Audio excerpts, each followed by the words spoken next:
Pangkogap Wilhan 1, ternyata ada perkembangan terbaru. Saya dapat informasi bahwa pencopotan Legend Kunto itu dibatalkan. Apakah benar seperti itu? Saya ajak Anda untuk bergabung dengan pengamat militer Bung Slamet Ginting. Halo Bung Ginting, Assalamualaikum. Waalaikumsalam warahmatullahi wabarakatuh. Ya Bung Hersu.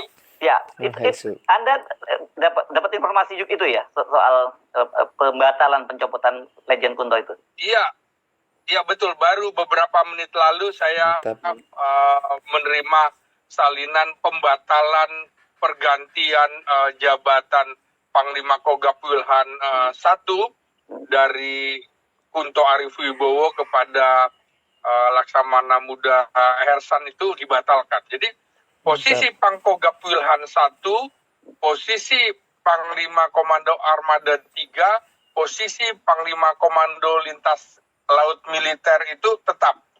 Dan ada sekitar 10 posisi yang tetap. Ini menarik perhatian. Nah, apalagi kemudian di tengah desas-desus ada tekanan kepada pimpinan TNI soal pergantian Pangkogap Wilhan 1. Dan ini seperti saya bilang, dinamika politik itu sangat tinggi sekali, Bung, terkait dengan petisi yang dikeluarkan oleh para purnawirawan TNI ini juga dengan dikaitkan dengan dinamika mutasi pergantian perwira tinggi, terutama yang terkait petisi, terutama poin ke-8 itu yang menjadi sangat heboh baik di Indonesia maupun di luar negeri. Ulasannya sampai dengan di luar negeri terkait dengan kondisi ini. Begitu Bung Hersu. Yes. Ini artinya kan tadi pagi juga saya nyebut ini kalau Bang betul seperti Pak Prabowo berarti ditelikung dong ya. Ini jadi ini tidak ada, Pak Prabowo nggak ngerti dong kalau sampai berarti keputusannya dibatalkan itu ya. Iya, makanya ketika saya sebelumnya juga mengatakan bahwa apakah sudah atas persetujuan presiden? Kalau atas persetujuan presiden pencopotan Letnan Jenderal Kunto Arifibowo dan dikaitkan dengan dinamika politik terkait dengan Kunto dalam posisi di dalam sistem militer organisasi TNI dan ayahandanya sudah di luar sistem. Jadi kalau ini dipaksakan, maka kemudian juga yang muncul adalah Laksamana Muda Hersan yang notabene adalah mantan ajudan Presiden Jokowi dan juga mantan sekretaris militer Presiden Jokowi. Ini menandakan bahwa pencopotan Kunto ini dianggap publik bahwa TNI Kunto Arifibowo Putra Pak Tri itu dicopot dari jabatannya dan dia dimasukkan kotak menjadi staf khusus kepala staf TNI Angkatan Darat. Sekarang tiba-tiba ini dianulir keputusan panglimanya ini. Dan ini jelas menimbulkan spekulasi politik yang makin ramai karena sebelumnya kan pencopotan itu dikaitkan dengan pernyataan para purnawirawan yang salah satu poinnya itu mendesak agar Gibran Rakabuming dimakzulkan dan ratusan para purnawirawan yang terdiri dari para jenderal ini didukung atau diketahui suratnya itu tanda tangannya diketahui oleh Pak Tri Sutrisno, mantan wakil presiden, mantan panglima TNI yang merupakan bapak dari Legend Kunto Arifibowo. Ya, kelihatannya isu atau bukan isu soal yang menyangkut pernyataan purnawirawan itu berubah sifatnya dari substansi menjadi sensasi. Substansinya adalah kegelisahan dari teman-teman purnawirawan ini terhadap nasib bangsa. Jadi ada pikiran holistik tentang nasib negeri ini. Kalau terjadi sesuatu di dalam kehidupan politik kita dan peristiwa yang akan disusul adalah soal siapa yang akan memimpin kalau terjadi sesuatu di dalam kedudukan Presiden Prabowo hari ini. Jadi kegelisahan itu masuk akal dan talk show dipenuhi oleh substansi pembicaraan itu. Tapi tiba-tiba ada soal lain menyelinap di dalam isu yang substansial itu. Itu sensasi disebut sensasi karena setelah sekuensinya itu mungkin tidak ada sebab akibat. Setelah pernyataan para purnawirawan, lalu Pak Kunto Arif itu yang Panglima Gabungan wilayah 1 itu dipindahkan dari kedudukan dia sebagai Panglima lalu jadi staf, Kepala Staf Angkatan Darat. Dan ini kemudian timbul analisis kenapa begitu. Oh ternyata Jenderal Kunto itu adalah anak dari Jenderal Trisno yang jadi semacam ya sebut aja pemberi gagasan utama karena paling senior di kalangan purnawirawan soal pemakzulan Gibran. Jadi publik kemudian bertanya-tanya apa hubungannya antara Jenderal Trisno dengan di publik akhirnya disebut pencopotan Pak Kunto Arif ini dari kedudukan dia sebagai Panglima Komando Gabungan Wilayah Pertahanan 1 itu lalu dipindahkan jadi staf di KSAD di kantor Kepala Staf Angkatan Darat. Itu yang menjadi spekulasi apakah karena Pak Kunto ini adalah anaknya Pak Tri, maka dia dicopot di situ. Kata dicopot itu kata yang kemudian beredar di kalangan netizen. Nah ini masalah intinya ada di situ, Kepala Staf Angkatan Darat. Itu yang menjadi spekulasi apakah karena Pak Kunto ini adalah anaknya Pak Tri, maka dia dicopot di situ. Kata dicopot itu kata yang kemudian beredar di kalangan netizen. Nah ini masalah intinya ada di situ. Jadi masuk akhirnya hiruk pikuk publik yang kemudian publik dapat informasi bahwa yang menggantikan Pak Kunto itu adalah perwira yang pernah menjadi ajudannya Pak Jokowi. Jadi kelihatannya netizen mengulik-ngulik itu. Nah, sensasi itu yang kemudian yang memicu kontroversi lagi kan.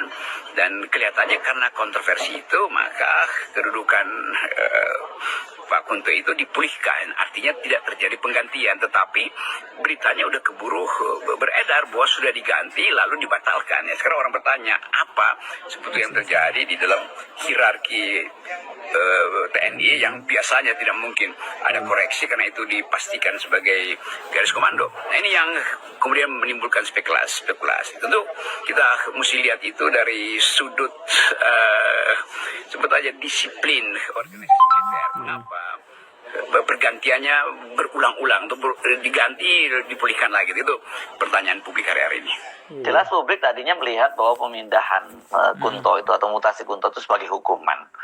Dan ini orang publik tuh masih mengkaitkan itu atau teringat dengan bahwa Kunto ini juga pernah mengalami hal serupa pada waktu eranya Joko Widodo gitu. Dan orang juga melihat kali ini soal soal pencopotan Kunto itu pasti juga ada cawe-cawenya Jokowi. Banyak kan begitu berpikirnya karena yang menggantikan posisi atau jabatan dari Kunto itu adalah mantan ajudan dan sekretaris militernya Presiden Jokowi pada waktu itu. Nah kalau sekarang dipulihkan, orang kan mau dikaitkan itu, loh ini apa yang terjadi gitu. Jadi karena tidak ada keterangan resmi dari organisasi TNI, maka berkembang spekulasi publik. Mungkin timbul pertanyaan apa urgensinya sehingga Pak Kunto Arif itu dipindahkan posisinya tuh dan menjadi staf, itu artinya ya kembali ke markas, tapi selalu dianggap bahwa itu semacam bukan pendisiplinan sebetulnya, tapi posisinya tuh dan menjadi staf, itu artinya ya kembali ke markas, tapi selalu dianggap bahwa itu semacam bukan pendisiplinan sebetulnya, tapi satu tugas administrasi baru yang dipertanyakan kenapa dari kedudukan Panglima yang baru berapa bulan itu tiba-tiba ditarik lagi ke posisi staf di KSAD itu. Dan orang menduga bahwa ya ada hiruk pikuk politik sehingga terjadi penggantian itu. Tapi sekali lagi tidak ada hubungan antara Pak Kunto dalam kedudukan dia sebagai Panglima Komando Gabungan Wilayah Pertahanan saat itu dengan bapaknya yaitu Pak Tri Sutrisno yang memang sangat berpengaruh di dalam membentuk opini publik tentang potensi pemaksulan Gibran sebagai presiden. Nah ini kemudian orang mulai menduga-duga bahwa pada akhirnya dibatalkan lagi keputusan pemindahan itu. Lalu ya dengan mudah kita bisa menebak yang bisa membatalkan itu ya KSAD pastikan. Tapi pertimbangan KSAD apa itu? Atau hanya presiden yang mampu untuk mengkoreksi keputusan itu. Jadi apakah Pak Prabowo yang memulihkan atau mengembalikan posisi itu, atau memang melihat ada semacam kekeliruan administrasi? Apapun tafsirannya, tetap publik menduga ada sesuatu yang politis di dalam proses penggantian dan pemulihan kembali Pak Kunto Arif, karena dari awal Kunto Arif adalah salah seorang yang tajam melihat problem politik di bangsa ini dari perspektif akademis, dari perspektif analisis akademis. Walaupun isunya politik, tapi Jenderal Kunto Arif menulis beberapa opini yang menunjukkan bahwa dia peduli dengan keadaan politik, dan itu sebetulnya nature dari seorang pemimpin yang melihat ada potensi krisis, potensi benturan dalam masyarakat yang akan menyebabkan daya tahan keamanan kita dari sisi militer mungkin membahayakan karena bangsa yang retak itu dengan mudah diinfiltrasi oleh kekuatan asing. Jadi Kunto Arif ini punya semacam kemampuan futuristik untuk melihat arah politik bangsa ini. Kalau soal-soal yang soal-soal utama yang dipermasalahkan oleh publik itu tidak ditempatkan di dalam koridor yang memungkinkan orang percaya bahwa isu-isu itu betul-betul isu yang memerlukan perhatian presiden. Jadi kita anggap aja bahwa Pak Kunto ada bagian dari tradisi militer yang berpikir kritis.